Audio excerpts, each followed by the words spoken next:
Hi friends, welcome back to my channel. ಇವತ್ತು ನಾನು ಮಾವಿನ ಹಣ್ಣಿನ ಹಲ್ವಾ ಮಾಡುತ್ತೇನೆ. ಇದಕ್ಕೆ ಒಂದು ಮಾವಿನ ಹಣ್ಣನ್ನು ಮತ್ತು ಮಾವಿನಕಾಯಿ ಬೇಕಾಗುತ್ತದೆ. ಕಾಯನ್ನು ತೆಗೆದುಕೊಂಡು ಅದರ ಸಿಪ್ಪೆಯನ್ನು ಚೆನ್ನಾಗಿ ಎಲ್ಲ ತೆಕ್ಕೊಳ್ಬೇಕು. ಮಾವಿನ ಹಣ್ಣು ನಮಗೆ ಆರೋಗ್ಯಕ್ಕೆ ತುಂಬ ಒಳ್ಳೆಯದು. ಇದನ್ನು ನಾವು ತಿನ್ನುವುದರಿಂದ ನಮಗೆ ತುಂಬ ಪ್ರಯೋಜನಗಳು ಇರುತ್ತವೆ. ಮಾವಿನ ಹಣ್ಣಿನ ಸೀಸನ್ ಇರುವುದರಿಂದ ಇದನ್ನು ನೀವು ಡೆಫಿನೆಟ್ ಆಗಿ ಟ್ರೈ ಮಾಡಿ. ನೋಡಿ ಫ್ರೆಂಡ್ಸ್, ನನ್ನ ಚಾನಲ್ಗೆ ಮೊದಲ ಬಾರಿ ಭೇಟಿ ನೀಡಿದ್ದರೆ ಇದನ್ನು ಸಬ್ಸ್ಕ್ರೈಬ್ ಮಾಡಿಕೊಳ್ಳಿ ಮತ್ತು ನಿಮಗೆ ಈ ವಿಡಿಯೋ ಇಷ್ಟ ಆದರೆ ಲೈಕ್ ಮಾಡಿ ಫ್ರೆಂಡ್ಸ್ ಮತ್ತು ಶೇರ್ ಮಾಡಿ ಫ್ರೆಂಡ್ಸ್. ಹುಳಿ ಮತ್ತು ಸಿಹಿ ಇದೆ. ಒಂದು ಹುಳಿ ಮ್ಯಾಂಗೋ, ಒಂದು ಸಿಹಿ ಮ್ಯಾಂಗೋ ಇದೆ. ಇದೆರಡು ಇರುವುದರಿಂದ ಈ ಹಲ್ವಾ ತುಂಬ ಟೇಸ್ಟಿಯಾಗಿ ಸೂಪರಾಗಿ ಬರುತ್ತೆ. ನೋಡಿ ಫ್ರೆಂಡ್ಸ್, ಇದು ತುಂಬ ಸ್ವೀಟ್ ಆಗಿದೆ ಫ್ರೆಂಡ್ಸ್. ಇದನ್ನು ನಾವು ಹಿಡಿಲಿಕ್ಕೆ ಸಹಾಯ ಆಗಲಿಕ್ಕೆ ಒಂದು ಸೈಡ್ ಕಟ್ ಮಾಡ್ಕೊಂಡಿದ್ದೇವೆ. ಇಲ್ಲಿ ನೋಡಿ, ಆಮೇಲೆ ಹೀಗೆ ಹಿಡಿದು ಹಿಂಗೆ ತುರ್ಕೊಳ್ಬೇಕು ಫ್ರೆಂಡ್ಸ್.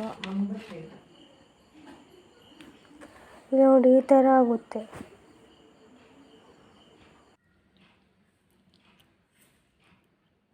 ಹಣ್ಣು ಉಂಟಲ್ಲ, ಹಣ್ಣೆಲ್ಲ ರಸವೆಲ್ಲ ತೆಕ್ಕೊಳ್ಬೇಕು. ಆಮೇಲೆ ಈ ಥರ ಹೀಗಿದ್ರೆ ದಪ್ಪ ಪೀಸ್ ಇದನ್ನು ಸಣ್ಣದಾಗಿ ಹಿಂಡ್ಕೊಳ್ಬೇಕು. ಎಲ್ಲ ಮಾಡಿ ಇದಕ್ಕೆ ಸಕ್ಕರೆಯನ್ನು ಹಾಕ್ಕೊಳ್ಬೇಕು. 2 ಕಪ್ನಷ್ಟು ಹಾಕ್ಕೊಳ್ಬೇಕು.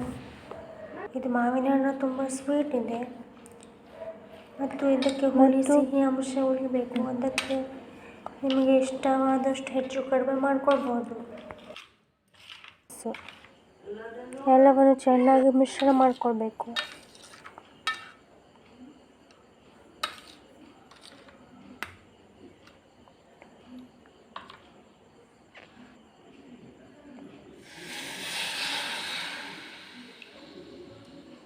ಒಂದು ದಪ್ಪದಾದ ಪಾತ್ರೆಯನ್ನು ತೆಕ್ಕೊಳ್ಬೇಕು. ಅದರಲ್ಲಿ ಇದು ಮಿಶ್ರಣವನ್ನು ಹಾಕ್ಕೊಂಡಿದ್ದೇನೆ ಫ್ರೆಂಡ್ಸ್. ನೋಡಿ, ಇದನ್ನು ಚೆನ್ನಾಗಿ ಈ ಥರ ಕೈಯನ್ನು ಆಡಿಸ್ತಾ ಉಳಿಬೇಕು. ಈ ಥರ ಸಣ್ಣ ಬೆಂಕಿಯಲ್ಲಿ ನಾವು 10 ನಿಮಿಷಗಳ ಕಾಲ ಕೈ ಆಡಿಸ್ಬೇಕು.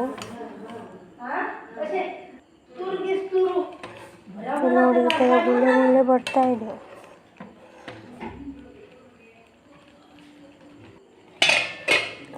ನಂತರ ಮುಚ್ಚಿಡಬೇಕು ಸ್ವಲ್ಪ ಹೊತ್ತು. ನೋಡಿ ಫ್ರೆಂಡ್ಸ್, ಇಷ್ಟು ಬೆಂದಿದೆ.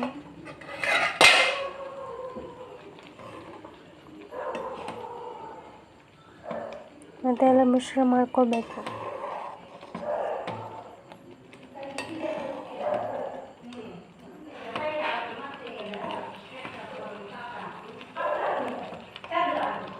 ಸ್ವಲ್ಪ ಥಿಕ್ನೆಸ್ ಆಗಿದೆ ನೋಡಿ ಫ್ರೆಂಡ್ಸ್.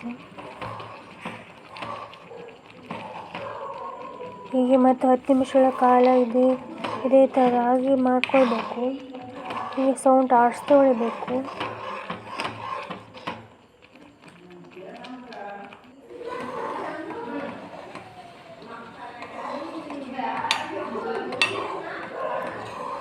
ನೋಡಿ, ಸ್ವಲ್ಪ ದಪ್ಪ ಆಗ್ತಾ ಇದೆ. ಚೆನ್ನಾಗಿ ಮಿಶ್ರಣ ಮಾಡ್ಕೊಂಡು ತೊಳಿಬೇಕು. ಎಲ್ಲರ ತಾಗಬೇಕು. ಮತ್ತು ತುಪ್ಪವನ್ನು ಹಾಕ್ಕೊಳ್ಬೇಕು.